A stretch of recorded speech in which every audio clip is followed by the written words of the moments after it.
அஸ்ஸலாமு அலைக்கும் சுவை விரும்பிகள். காரசாரமான ஆந்திரா மீல்ஸ்ல கிடைக்கிற பருப்பு பொடி செய்ய போறோம். வீட்ல உள்ள பொருட்களை வச்சு இதை எப்படி சிம்பிளா செய்யறதுன்னு நம்ம பார்க்கலாம். சுடு சோறுல பருப்பு பொடியும் நெய்யும் சேர்த்து சாப்பிடுங்க. சூப்பரா இருக்கும். கனமான பாத்திரத்தை அடுப்புல அது நல்லா சூடானதும் 1 கப் அளவு துவரம் பருப்பு சேர்த்து நல்லா பொன்னிறமா வறுத்துக்கோங்க. ஒரு 15 to 20 காஞ்ச மிளகாய் சேர்த்து பொன்னிறமா வறுத்து எடுத்துக்கோங்க. இந்த பொருட்கள் எல்லாம் ஒரு தட்டுல கொட்டி நல்லா ஆற வச்சிடுங்க. 1 டேபிள் ஸ்பூன் மிளகு, 1/2 டேபிள் ஸ்பூன் ஜீரகம், 1/2 டேபிள் ஸ்பூன் மல்லி சேர்த்து நல்லா வறுத்துக்கோங்க. இதோட எந்த கப்ல துவரம் பருப்பு எடுத்தோமோ அதே கப் அளவு பொட்டுக்கல்லையும் சேர்த்து அதையும் நல்லா பொன்னிறமா வறுத்துக்கோங்க.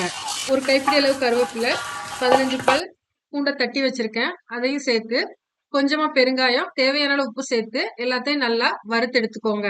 இது எல்லாத்தையும் நல்லா ஆற வச்சுடுங்க. பிறகு ஒரு மிக்ஸி ஜார்ல மாத்தி ஃபைன் பவுடரா அரைச்சு எடுத்துக்கோங்க. என்னோட சேனலை மறக்காம சப்ஸ்கிரைப் பண்ணுங்க.